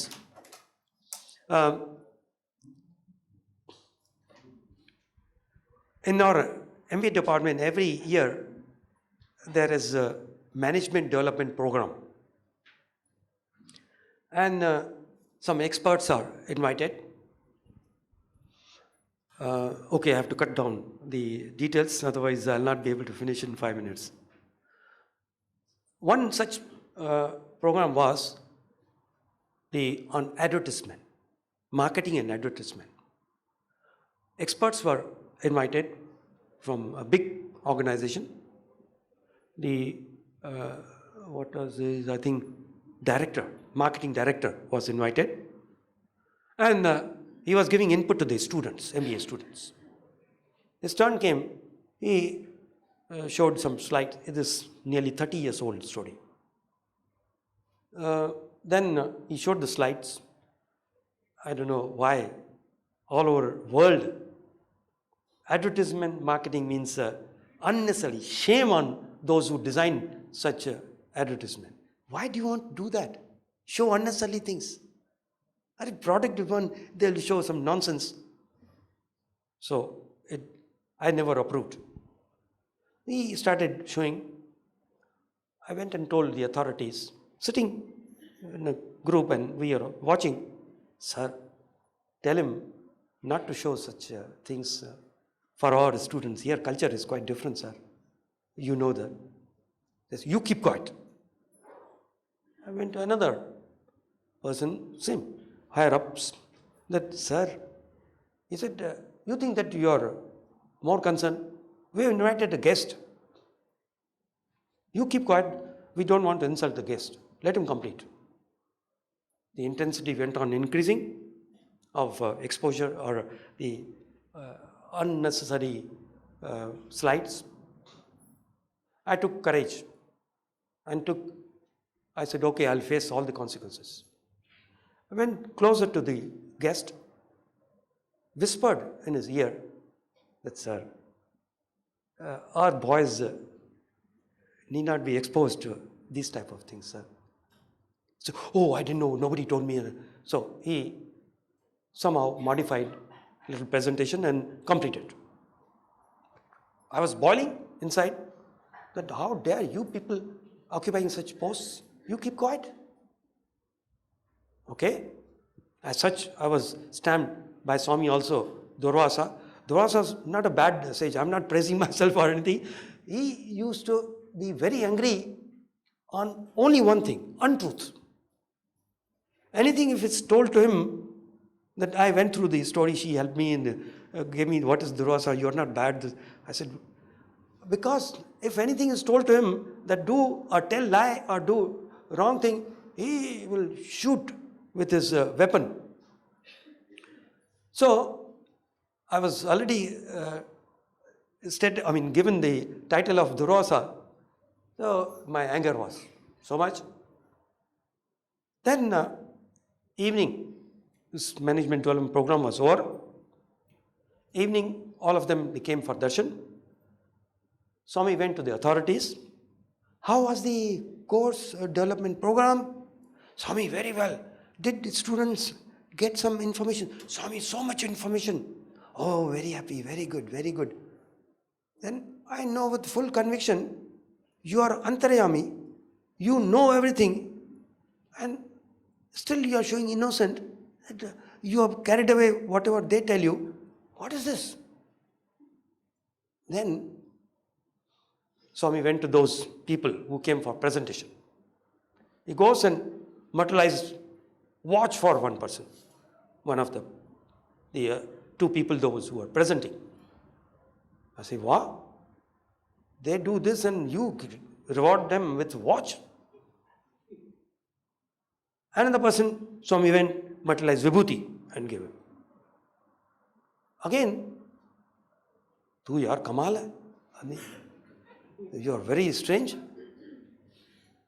Later on, just to complete this part, later on, I came to know that the person whom Swami materialized watch, he was first time coming to Puttaparthi. His wife was devotee. Wife forced him to go and accept this assignment. And Swami wanted to reflect, to make his faith, conviction firm, because he had a lot of apprehension that how can anybody materialize whatever he wants, and no, I don't believe. So in front of him, raising the sleeves, Swami materialized and gave to him. Oh my gosh, I saw from the hand it coming out.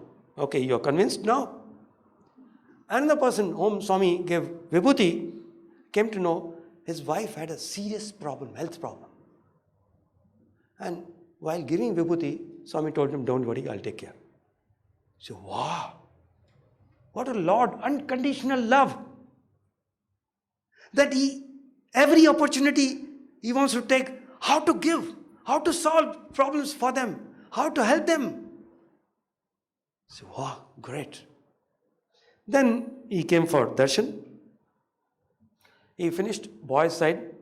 Now it was a turn where teachers and behind boys were sitting in the darshan line. Just imagine, even if you don't, it's very easy. From the distance,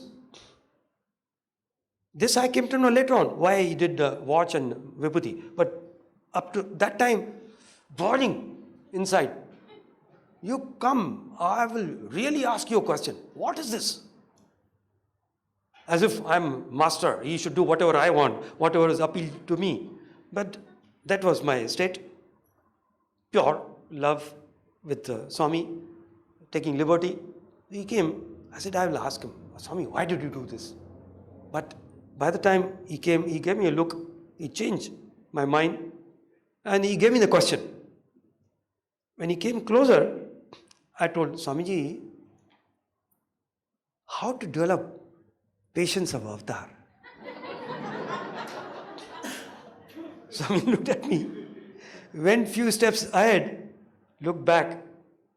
You can't develop it, Ra. That is my nature.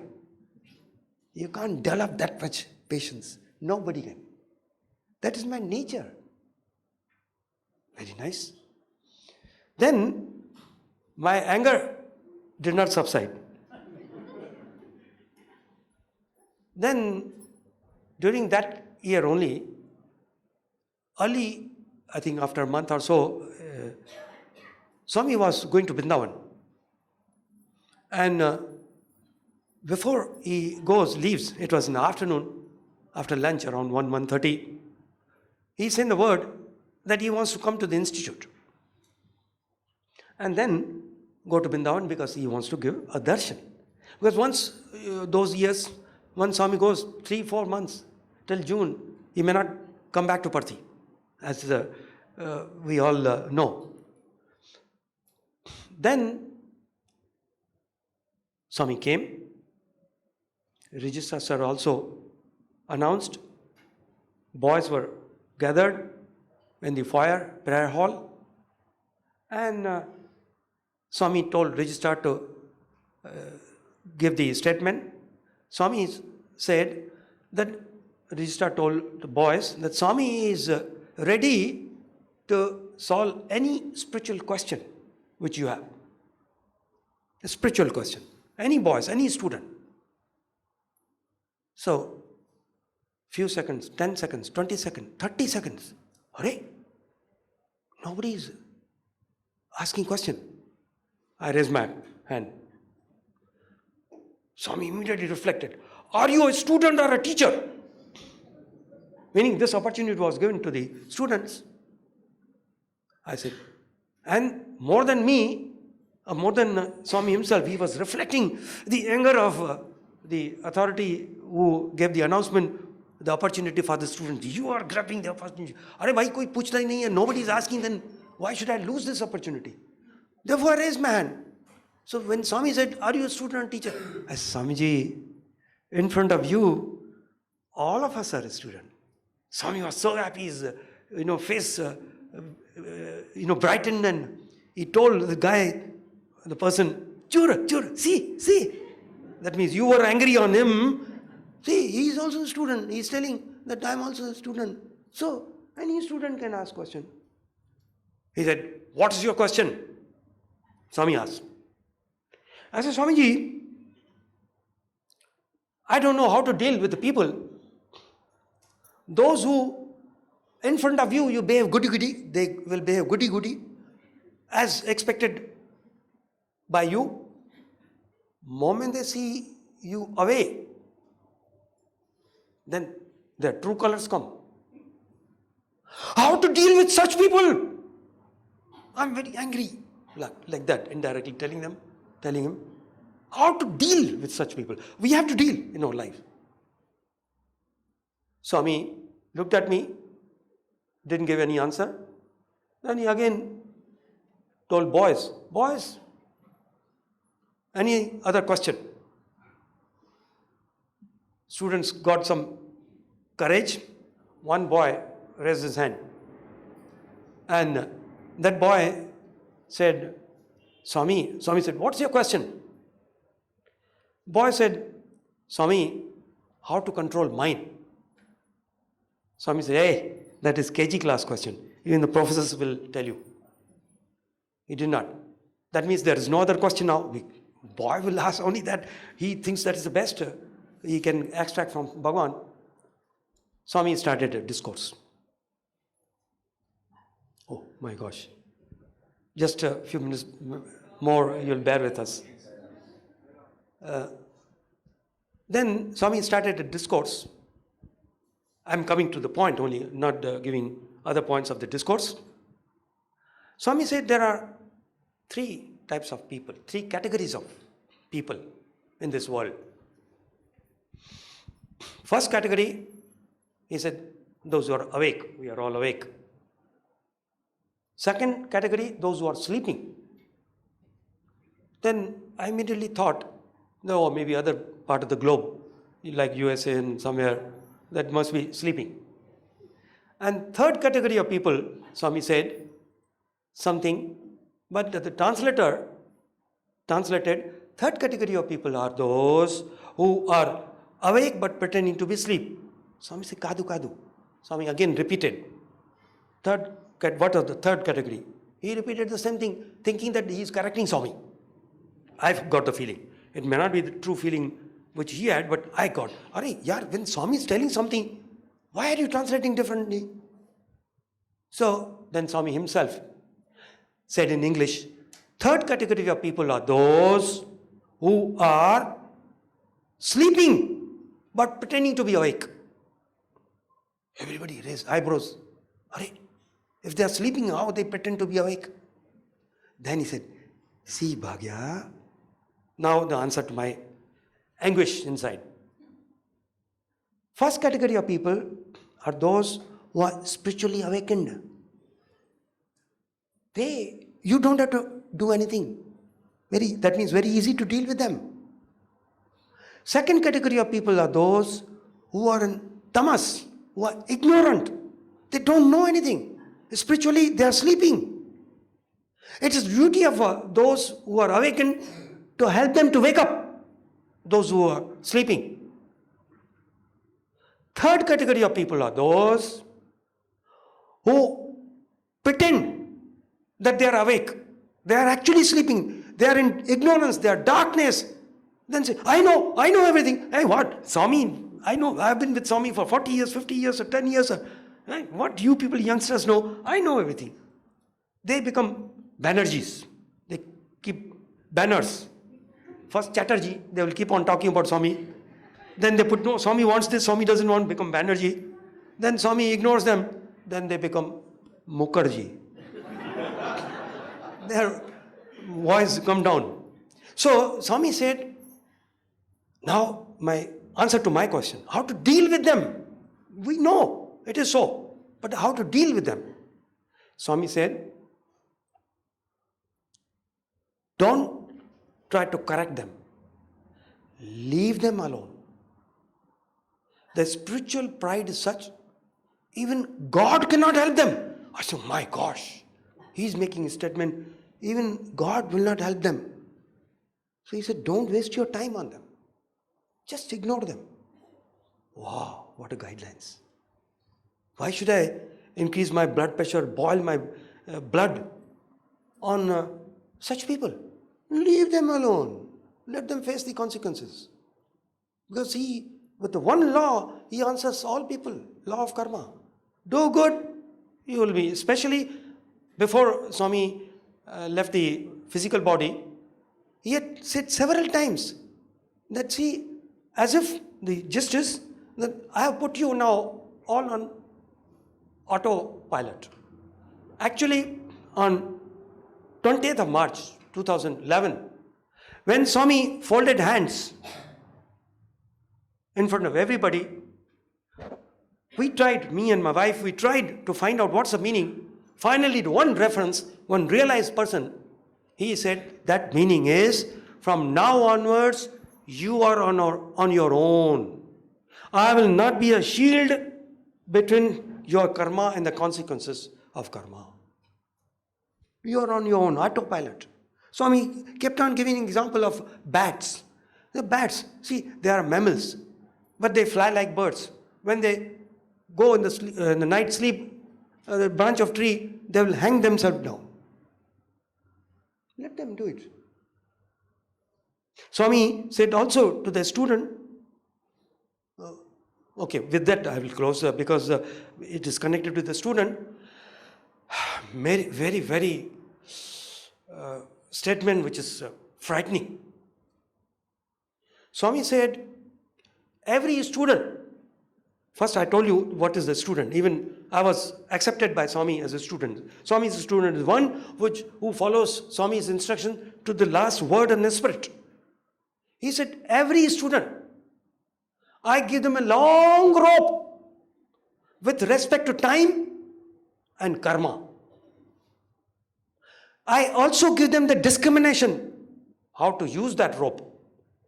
If they use the discrimination, tie themselves around me, that means they remain closer to me, always they will be closer to me. I will take care of them. If they do not use discrimination properly, they go away from me. But the rope is so long with respect to time and the karma, action. They will not come to know that they are going away from Swami. And no blames will come. No punishment will come. Because they are Swami's students. So, then they go away. Then Swami said that such students, when the end of the rope comes, they'll hang themselves with the same rope. Leave it to them. He has given the discrimination. We can't blame him. And because he has accepted us as a student, he has given the long rope. So, with these thoughts, I think, at least I feel, thank you Swami for giving me a wonderful opportunity to celebrate the Avatarhood Day declaration. On behalf of everyone present here, I thank you, Bhagia sir, for sharing your experiences and insights with us on this auspicious occasion of Avatar Declaration Day. I also thank our most beloved Swami, the Divine Director, for bringing Bhagia sir to Singapore, so he shares his fascinating experiences and learnings for the benefit of all of us.